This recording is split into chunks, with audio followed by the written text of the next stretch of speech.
Well, hello everyone. It's Leo season. And as Leo rules the fifth house, which is the house of pleasure and playfulness and fun and entertainment, it also rules the house of romance. And there is no better season to fall in love than in Leo season. Take it from me.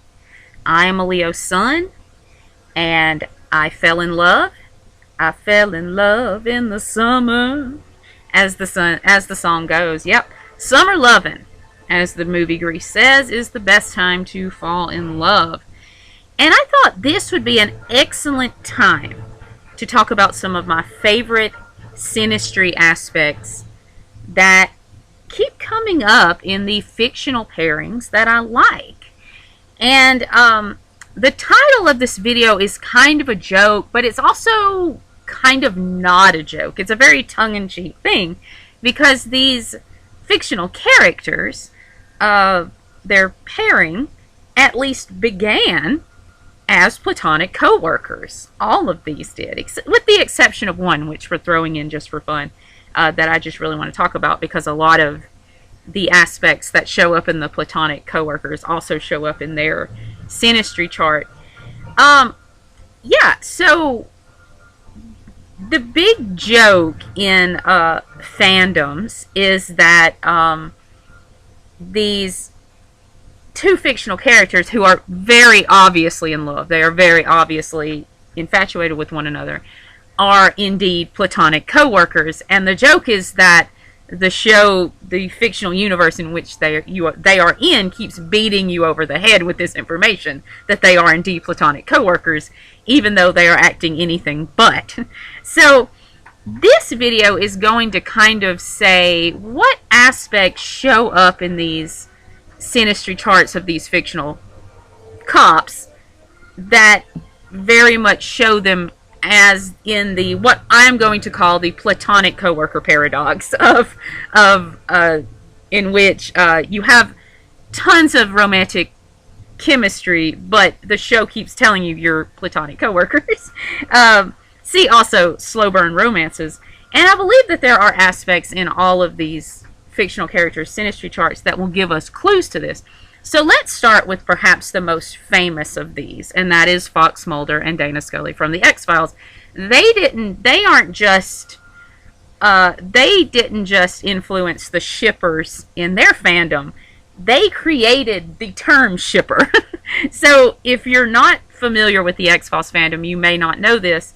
The term shipping and shipper, you might be familiar with those terms.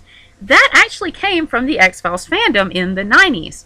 And many X-Files fans were saying, like, no, Mulder and Scully are definitely romantic because David Duchovny and Gillian Anderson were playing the characters of Mulder and Scully. And I don't think two human beings have ever been born that have more romantic chemistry than Gillian Anderson and David Duchovny. And then there were other X-Files fans, which were called Normeros, and these were people who said Mulder and Scully are strictly in a friendship relationship, a platonic relationship, and that is where the joke of the Platonic coworkers came to be. Now, I want to say, and of course Mulder and Scully ultimately fell in love in season 7 of the X-Files. It only took 7 seasons.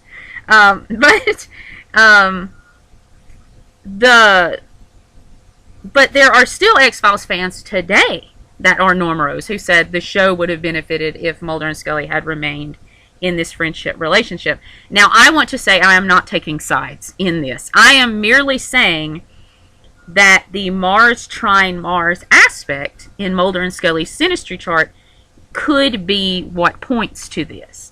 Mars trine Mars, I was making notes for this video, and I wrote next to it, love at first sight, question mark. That's what I see as the love at first sight question mark aspect, because Mars trine Mars it's Mars. It's all of our ambition and drive and competitiveness. And Mulder and Scully, as much as they care for each other, they have a highly, and I'm talking highly competitive relationship. They have very different values. They have very different viewpoints, beliefs, just their belief in the supernatural. Look at how greatly that differs. But they're also the very best of friends. And Mars trine Mars is that energy. It's very much anything you can do, I can do better. That song, you know, you're having this competitiveness, but it's a very friendly competitiveness with your best friend. And I believe that's why so many fans were like, will they or won't they? Are they in love or are they not? Because of Mars trine Mars. And I think even Mulder and Scully didn't get it until season 7 because of that aspect. They had such best friend energy. Now, Mulder and Scully also have Venus-Sun opposition, and I put next to that in my notes, zesty as hell, because they have that edge to their romance. They remind me of Tiana and Naveen from Princess and the Frog. Like, they aren't the Snow White, Prince Charming. They're not the Sleeping Beauty, Prince Philip on the end of the Disney romance spectrum. But they're very much Tiana and Naveen, where they're very much butting heads, rubbing each other the wrong way when they first meet. And they're doing that so much that they're starting to wonder, like, are we in love? The song by Neo on The Princess and the Frog, You're the Best Thing I Never Knew I Needed, that's very much a Mulder and Scully song, because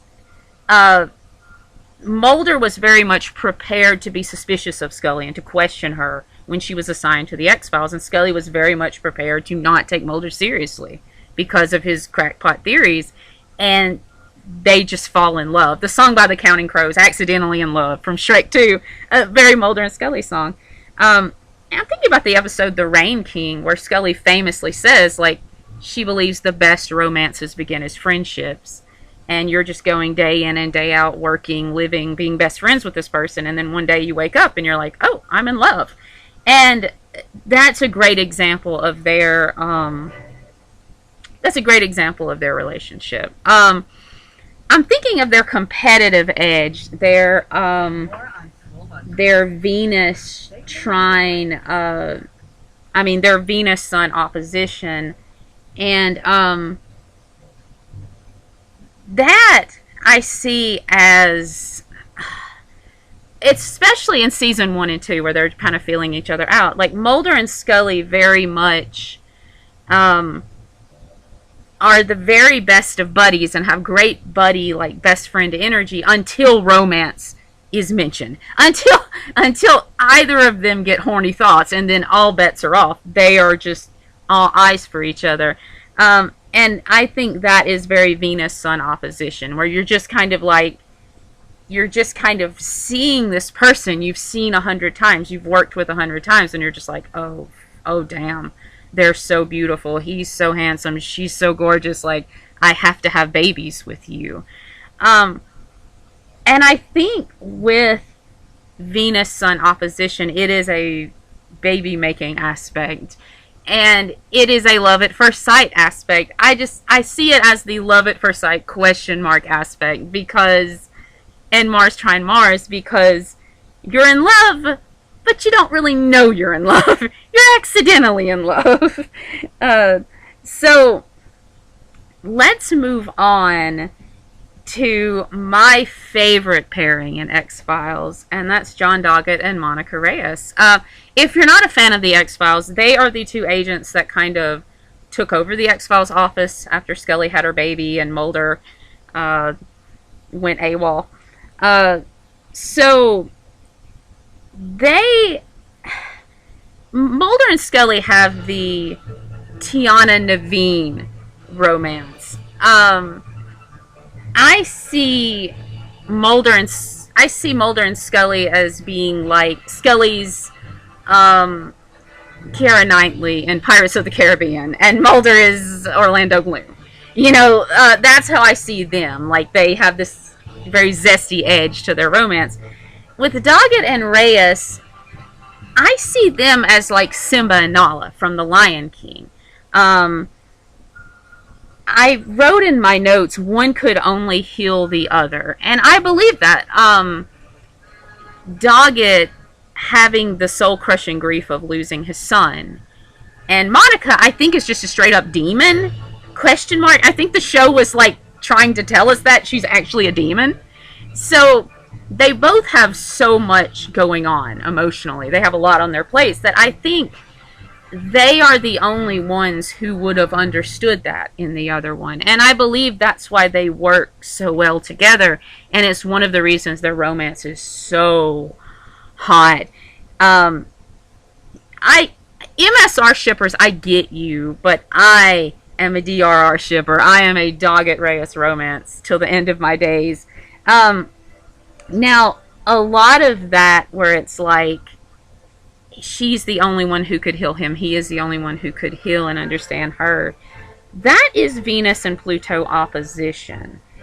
And I listened to this one astrologer, Brittany Taylor, and she's awesome, and she put your love is my drug, like in a little subtitle when she was describing this, like the Keisha song, Your Love is My Drug. It is a love that will alter the course of your life. It isn't a one-night stand type of love. It's very intense, extremely intense, where you will know the person to a soul level. I'm thinking of the episode John Doe, where Doggett is crashing out, and he has amnesia during the episode, and he asks Monica, he's like, well, how old is my son? All he can remember is he has a son, and Monica's like, oh shit, I have to tell him. And she's like, your son's dead. And he's crashing out, and he's just totally losing it. And Monica tells him, she's like, John, if you're gonna die on your feet. And that line gets me. Like, she doesn't waste time saying, like, no, you're gonna be okay, like, this is gonna be alright, it's gonna be okay. No, she's like, she knows exactly what he needs to hear in that moment to get him on his feet. And that is very hot to me. So, that's extremely hot. I'm also thinking of the episode Hellbound, and how, like, instead of questioning Monica anymore about her belief in demons and spirits, Doggett just listens to her. He's just like, okay, I don't get what you're saying, but I'm here, and I'm going to listen to you. That is what I wish Mulder had been to Scully in the X-Files, canonically in the show. I'm not talking about fan fiction. Like, I'm thinking about episodes like Revelations or Orison, where Scully kept telling Mulder, like, I know this, I feel it, I know it's true. And he just kept gaslighting her. He just kept saying, I will not listen to you. And Doggett was always the one that stopped and listened to his lady. And I think that's one of the reasons I love Doggett and Reyes so much, is one reason they're so hot. They also have Venus and Sun conjunct, and I wouldn't love this conjunction as much if they didn't have the same Venus and the same Sun sign.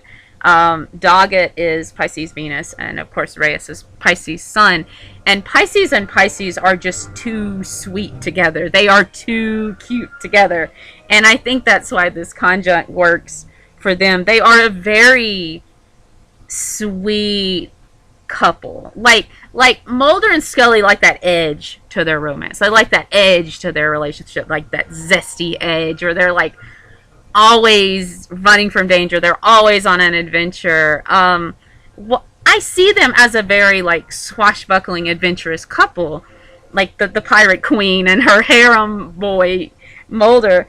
And Doggett and Reyes I see as a very hearth and home love. Snow White and the Seven Dwarfs or Sleeping Beauty kind of romance.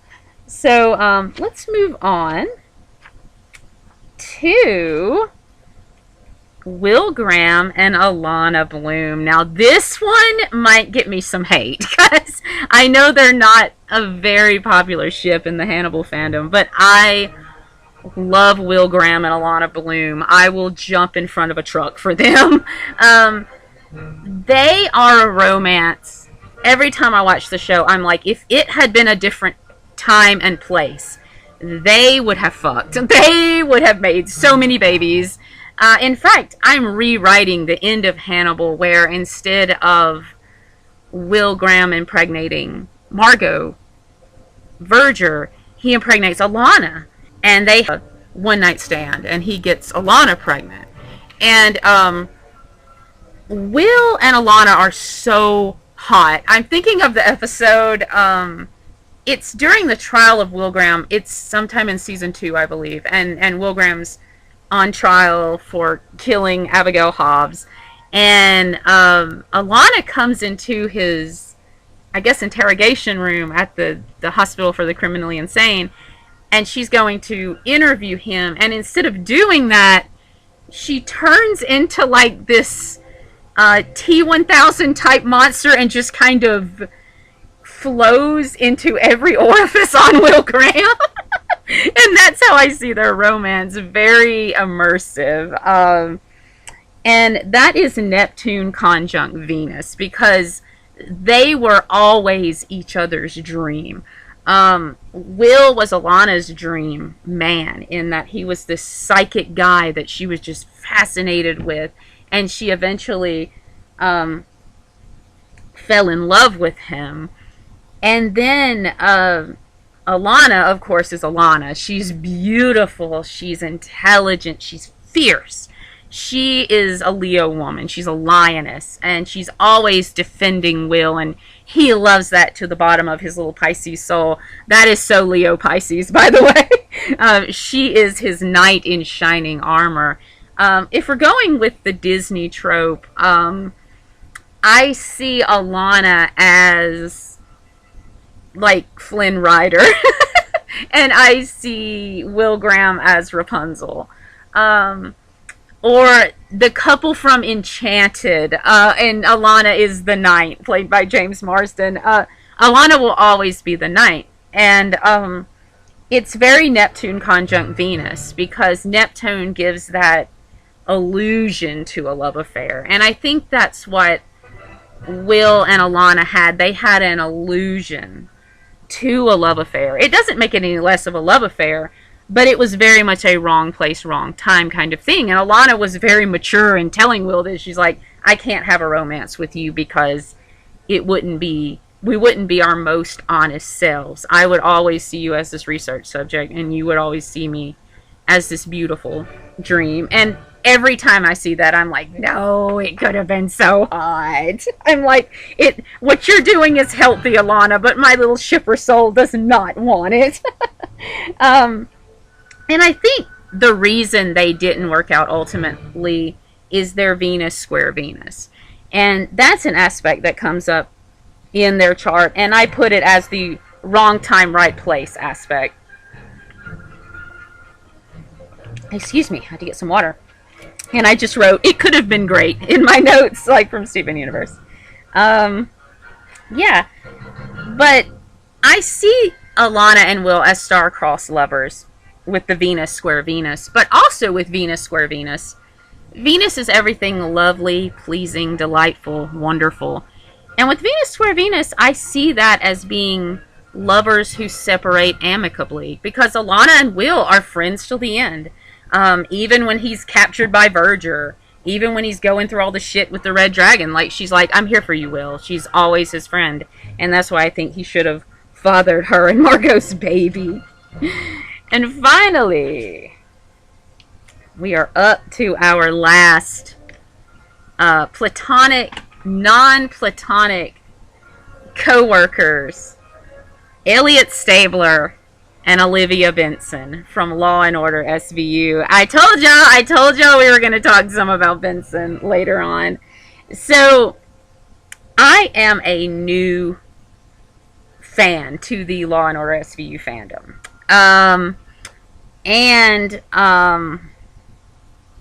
Stabler and Benson are the cutest.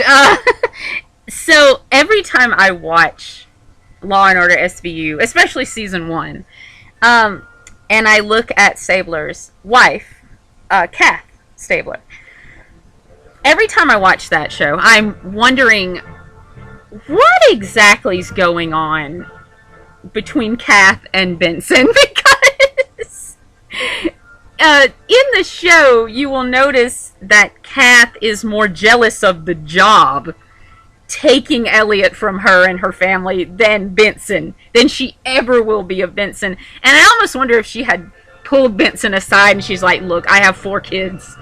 I can't lose this himbo. You have to keep him safe out in the field. I will keep him safe at home.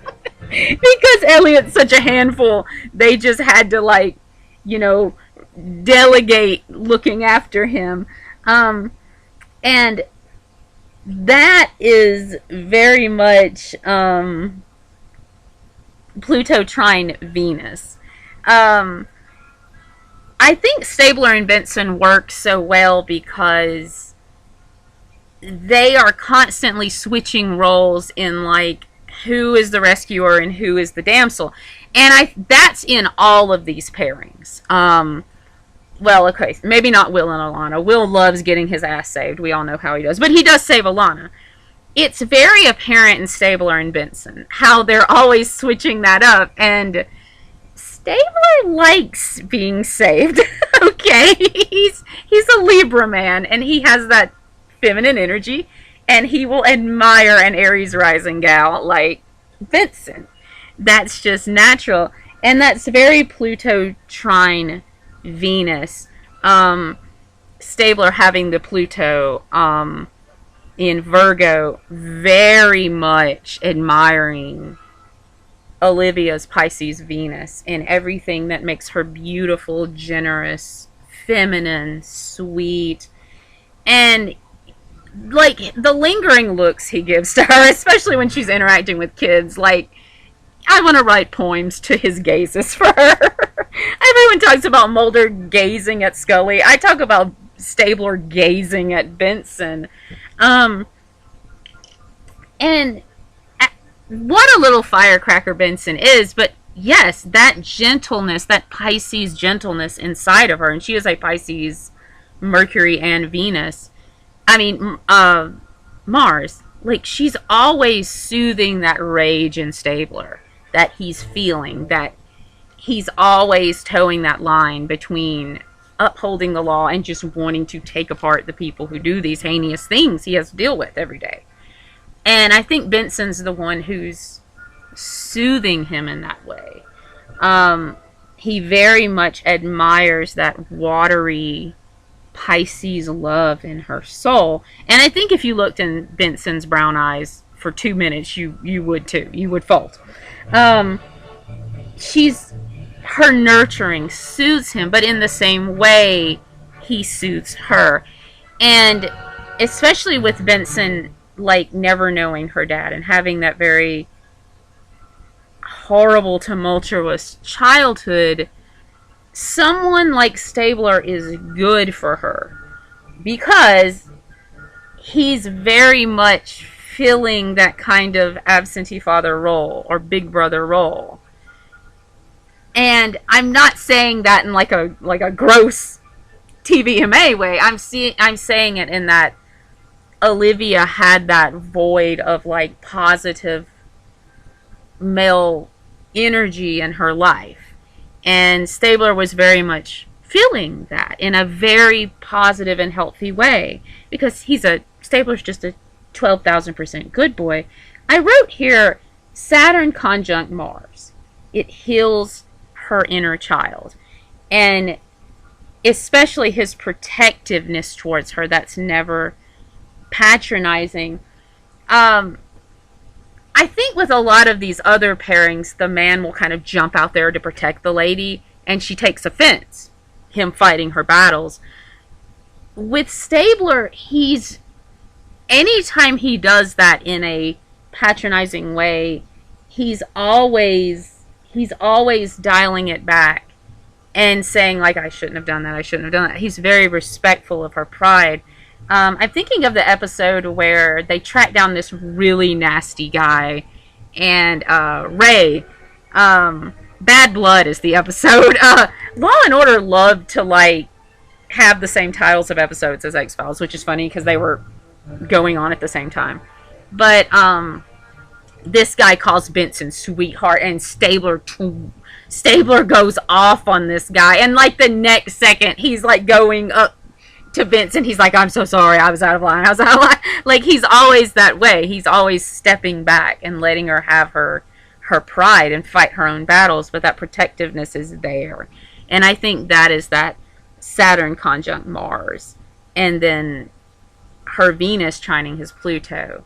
They protect one another in different ways, and I think that's what makes the relationship so damn hot, even though it's not really canonical. So that's it, guys. I wanted to talk about some of my favorite Platonic coworker energies and aspects. So let me know what you would like to see next, astrologically speaking, as far as our favorite fictional cop shows go. I want to hear from you. What are your favorite Synastry aspects, and who are your favorite, fictional cop pairings? I want to know. So y'all have a great Leo season, and get out there and fall in love. We love y'all.